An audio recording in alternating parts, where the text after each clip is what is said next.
Elon Musk's vision for life on Mars is easily the most ambitious plan set out by any modern leader. 1 million people living and working happily on another planet within the next 50 years. A second home for the human race. It's a crazy idea to think about, and obviously Elon Musk isn't the first person to have this idea, but he is the only person so far with the money and the resources and the determination to actually get this thing done. We are in the very early days right now, but the seeds for life on Mars have already been sown. But what exactly are we going to do when we get there? And what will living on Mars really look like? Well, we've never done this before, so no one can really say for sure, but there are some really cool ideas out there, and it's all pretty fun to think about. So that's what we're doing today. Let's talk about life on Mars. Hey Elonites and Musketeers, welcome to the Tesla Space, where we share the latest news, rumors, and insights into all things Tesla, SpaceX, and Elon Musk. So the basic premise for getting people and stuff to Mars is actually pretty simple. And I say that only because Elon and SpaceX have already got that mostly figured out. We're using the SpaceX Starship as our mode of transportation between Earth and Mars. That's the same rocket that just completed a successful takeoff and landing test. The SN-15 prototype that we watched nail the landing is pretty close to what the final Starship product will actually be.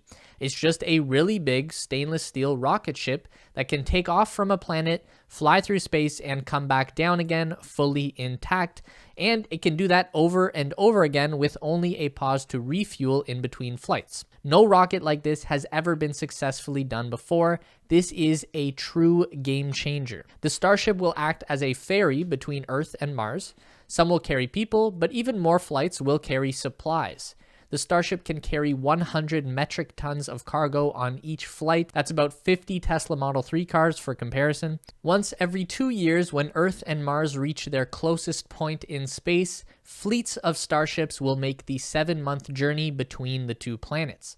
The first crossing will be a few ships just to test the waters, but after a few of these cycles, we'll be sending thousands of ships from Earth to Mars. We've got a full-length video that goes into all the details of the journey between the two planets. You can check that out for even more details, but today we're going to move right into what it will be like to actually live on Mars. Now, obviously, no one thinks that Mars is going to be a nice, comfortable place to live on day one, but just how rough is it going to be? Well, the average temperature is around negative 60 degrees Celsius, which is stupid cold, even by Canadian standards.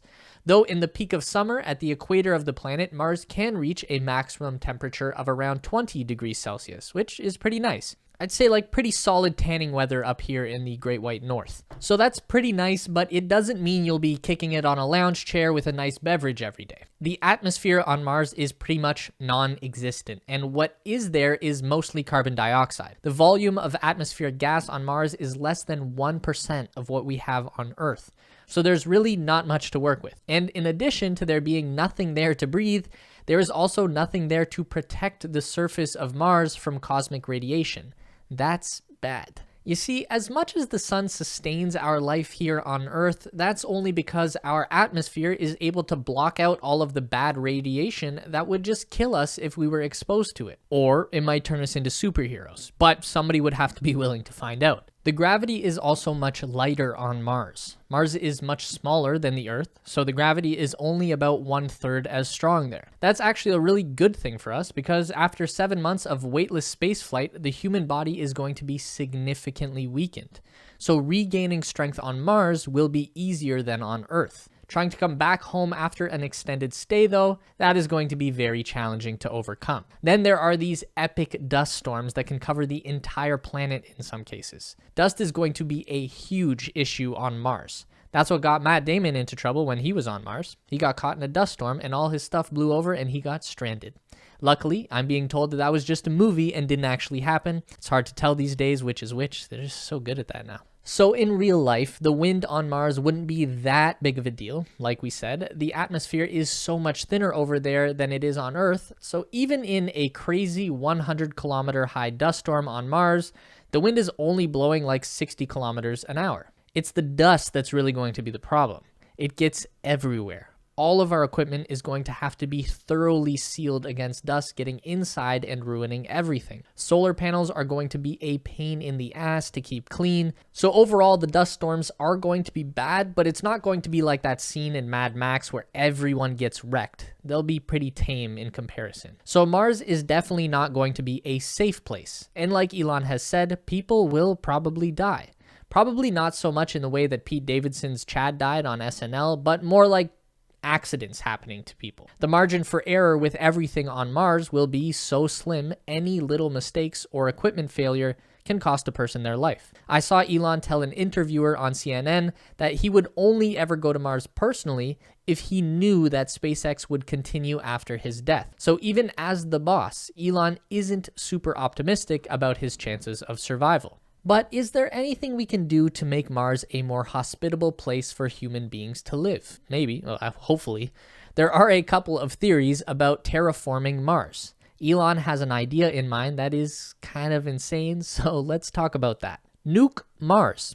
Elon tweeted in August 2019 in support of his idea for terraforming the red planet, "We should just nuke it. I know that's an extreme solution, but there is some science behind it, though opinions are split. The idea is that if you detonated a bunch of nuclear bombs over top of the polar regions of Mars, that heat produced could melt the frozen water and release vast amounts of stored carbon dioxide and water vapor into the Martian atmosphere. In theory, all of this newly released gas would increase the density of the atmosphere on Mars and possibly start a greenhouse effect that would begin to warm the planet. That does make sense on a basic scale. It's not totally insane, but it's hard to be sure whether Elon is serious about this idea.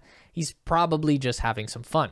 There was a proper study released in 2018 in the Journal for Nature Astronomy that concluded that there just isn't enough carbon dioxide stored on Mars, at least not that we know about, to actually cause any significant warming of the planet if it were released. Other scientists have said that even if there was enough gas for this idea to work, the whole thing could actually backfire and cause a nuclear winter event to happen. If the explosion kicked up enough of the Martian dust, it could just cover the entire planet and block out the sun for years. Hey, by the way, did you know that we have our very own Tesla Space newsletter? Yeah, it's great. Link is in the description to sign up. So we're probably just going to have to deal with Mars being an inhospitable wasteland for the foreseeable future. And if that's the case, then how do we actually live there? Best anyone can tell, we either live in domes, in dirt eggs, or underground. So we could all live under a series of domes on Mars. Just like in that Stephen King book, we could create miniature atmospheres within each dome village that would allow us to just relax and walk around and do our thing without the need for spacesuits. Obviously, it wouldn't be one big seamless dome. There'd be no way to get that transported to Mars. It would have to be modular, like a honeycomb pattern. You could just stack round sections of dome up in a starship like a can of Pringles. When it gets to Mars, just pop the top and start building domes. Yo, Elon, get at me for more genius engineering ideas like that one. I've got tons. They'll work, I promise. Now here's a real-life genius idea. Martian buildings could be 3D printed eggs made from dirt. Seriously, this is a real thing. This company called AI Space Factory has come up with an automated process that would 3D print an egg-shaped building using materials harvested on Mars. The idea is to use bath salt in combination with bioplastic to create a durable building material. The basalt fibers would be extracted from Martian rock, and the polylactic acid binding material that would make both workable and solid would be extracted from plants that could be grown in greenhouses on Mars. The result would be a super strong, stable, and insulating shell that would be built by a 3D printing robot. Martian conditions require a structure optimized to handle internal atmospheric pressure and thermal stresses, and AI Space Factory are thinking that an egg shape would be the ideal to meet those needs. Everything would be built up vertically, so there would be no hallways, just multiple levels. Remember that wind and gravity are significantly less of an issue on Mars, so there's no problem at all with building upwards. This is definitely the more practical idea than trying to build a humongous dome with materials that we shipped from Earth like potato chips. It's not the fancy sci-fi Martian city that we are all probably imagining, but such is life. NASA has already shown their support for AI Space Factory. They awarded the company a $500,000 prize in their 2015 competition to find the most promising Martian architecture. And we know how much Elon Musk loves tunnels, so if he has his way, then we're sure to see some level of subterranean activity on Mars. This could be really useful as a transportation network for moving people and supplies around the colony, especially if we go with the Egg City idea and not the giant dome. Transporting people and stuff underground would keep them sheltered from dust storms, and we could have a whole network of automated robot vehicles constantly moving under the surface. As for people living underground permanently, it might sound good in theory, but realistically, the idea of living underground on another planet for years on end, that's enough to make a person go insane, and it's probably not going to be sustainable from a mental health perspective. Powering a Martian colony is going to be a very tricky situation. The best idea we have so far is solar power, but that comes in with some extra challenges. The energy available from the sun on Mars is about 40% less than what it gives us on Earth, so that's a big problem to begin with. And even in the best case scenario, we would need a staggering amount of solar panels to power any reasonably sized colony on Mars. Then we throw in the extra complication of dust. If the colony is caught in a dust storm, then that energy from the sun is reduced even more. Even on days with no storms, dust will still build up on top of the panels regularly and reduce their effectiveness. So we would need to deal with that, either an automated system that would eat up even more of that precious electricity, or by having people do it manually. Clearing dust off solar panels could become the #1 occupation on Mars. We could also extract hydrogen from the frozen waters on Mars. That's a little more tricky. We're going to need electricity to power the mining operation to begin with, so it's maybe an energy solution in the long term, but it's not doing us any good in the early days of life on Mars. So getting enough energy to power our technology will be a struggle. Or will it? So much of our tech right now is moving towards a lower power consumption model. It's possible that we can just innovate our way out of this problem within the next few years. Take the new Apple M1 chip, for example. Apple has figured out how to combine the CPU, GPU, and RAM all into one little chip, and it's crazy powerful. The M1 chip can perform just as well or better than most desktop PC systems, and it takes minimal energy to operate and requires no cooling system at all. There's no fan in the current MacBook Air. The M1 is even going into the new iPad Pro this year. So if we can cram a full-size computer from 2019 into a tablet in 2021, then I'm pretty optimistic that by 2030 we can figure something out for running a Mars colony off of minimal solar power. Now, the next big question is, who gets to go? Does this mean that you and I could be living on Mars someday? Yeah, it's definitely a possibility. The first people to land on Mars are obviously going to be scientists and engineers. They'll have a lot of very complicated work cut out for them. And Elon wants to start landing uncrewed starships on Mars by as early as 2024. And they won't just be doing that for fun. The ships are going to be loaded with supplies that people will need to get started on building a Mars base. We might even have automated systems that have already gotten started on the work for them by the time that people do arrive. I think Elon is still optimistic that crewed flights could reach Mars by 2026, but more realistically, it probably happens around 2030. But nothing wrong with being hopeful. For the rest of us average folks, there should be opportunities opening up in the 2040s for mass migration to begin from Earth to Mars. Elon wants to incentivize people to move planets by offering them good jobs on Mars. Once the really smart people get things set up, then you won't need to be a genius to be useful on Mars. There should be plenty of opportunities for farmers, tradespeople, mechanics, YouTubers. Hey, the people are going to want to see some vlogs from Mars, That's going to be a huge thing when it happens. Your boy will probably be way too damn old to be relevant at that point, but I can hope. Maybe a Mars family vlog or something. There are going to be a couple of opportunities over the next few decades where Earth and Mars will come even closer together than normal. It would cut the trip down from 7 months to 5 months, and people are eyeing these windows as opportunities for a great crossing, where huge groups of people could all migrate at one time. The big one is probably going to fall in the year 2051. By that time, SpaceX should have built thousands of Starship vehicles.